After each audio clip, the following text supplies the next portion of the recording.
How to see Instagram top 9. First of all, type in Creator Kit on either the App Store or Google Play Store.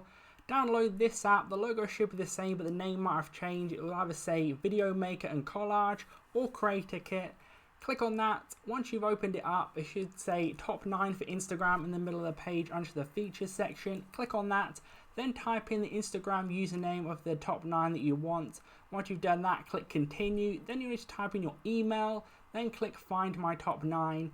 You could do that similarly on top9.co or best9.net. They're both available for any of the devices if this doesn't work for you.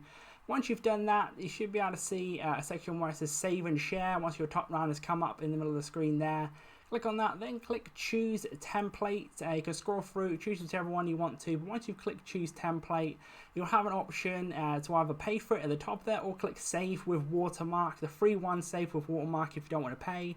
Then you can go through and then either share to Instagram stories or save to photo library. Leave a like, comment and subscribe if this helped.